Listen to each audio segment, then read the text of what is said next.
Welcome. In front of me is a Google Pixel 8 Pro, and today I'll show you a couple tweaks and tricks you can do on this device. So, starting off with one of my favorite ones, it's going to be the Now Playing, which you can find by going into the settings and searching for Now, and it shows up as Now Playing. Now, to have it actually function, you will need to have internet connection, at least at the very beginning. So when you enable it, it will begin downloading song database. And let's give it a second. While this is downloading, I'm gonna open up YouTube and prepare a song.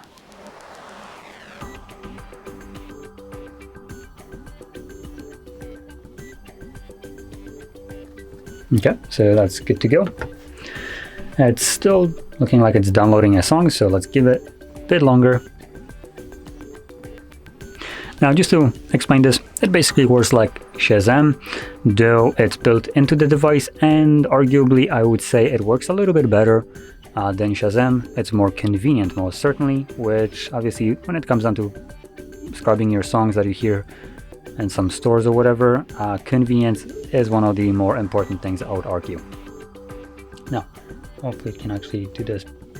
Oh, there we go. I just needed to reload the page, so it already finished downloading it. Now, the way it works is when you lock the device, I'm gonna start playing some song. I'm not sure if it's audible on the camera, but in any case, I think the phone should be able to hear it.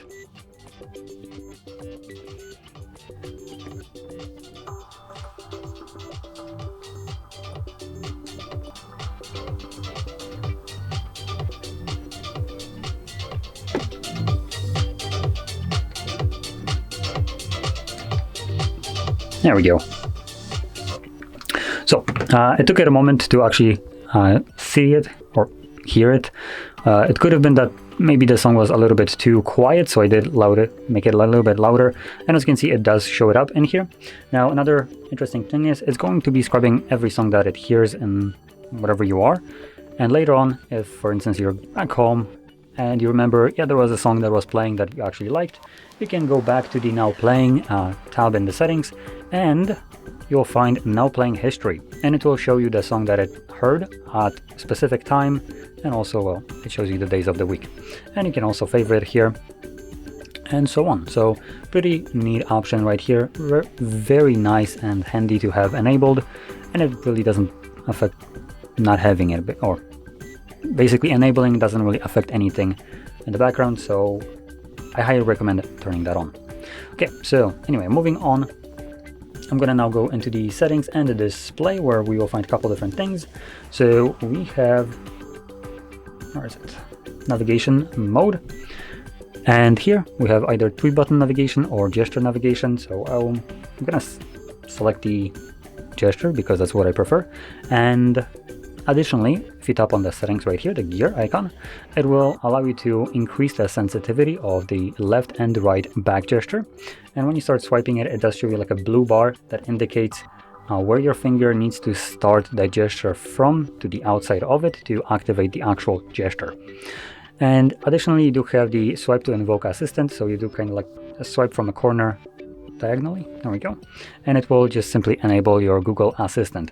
I personally don't really use Google Assistant, and this just kind of gets annoying when I sometimes would enable it, so I do prefer to have that off. Now going back, we also have refresh rate in here, so smooth display, that's basically what they're calling it here instead of the refresh rate. But in any case, we have 60 and 120 refresh rate. Now, with this being enabled, it will run the display at 120 when you're, for instance, scrolling up and down. It will be nice and smooth, and when you're not doing anything, it should drop it down to 60 based on this message, but haven't checked that out, so that is something you could check out by going into the developer options and enabling frame rate, or FPS like counter.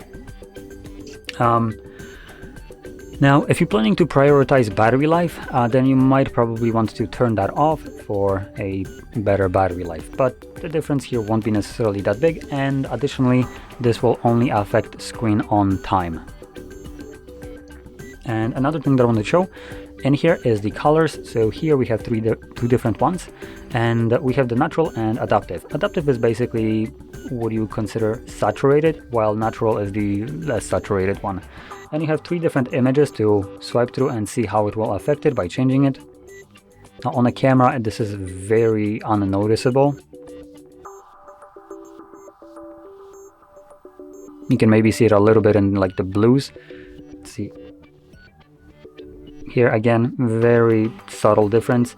It is a little bit more noticeable in person and not through the camera, but still not that much. I personally still prefer the natural look, which tones down some of the colors and makes it actually look a little bit more realistic. And moving on to the last thing that I wanted to showcase, it's going to be the basically copying text and stuff like that from photos. So here we have like a little bit of wonky way of doing so, which we can do either from a screenshot by using Google Lens, or by, for instance, having some kind of app open, like let's say this one in the settings, and you have the select option right here. This will then check out the page that is open and find all the text that is on it. It's going to find only the text that is on the page visible. So for instance, if you would have something like the browser, just kind of good enough. So here you can scroll down, right? So if you would want to utilize this, it won't allow you to scroll down. It just captures what's visible on the page right here. And anyway, from here you can select text, copy it, paste it, and you can do the same thing with an image. So if I capture a screenshot as an example, you can close this, and when we go into our Photos application, there we go, here's our screenshot. We can select a lens option right here, and this will again basically select or detect what is a text on here, and it also finds images, which it automatically searches on the net for it. But anyway, we can, for instance, select text right here, and again copy it, paste it, and so on. So there we go. Now this would conclude all the tweaks that I wanted to show you. So if you found this very helpful, don't forget to hit like, subscribe, and thanks for watching.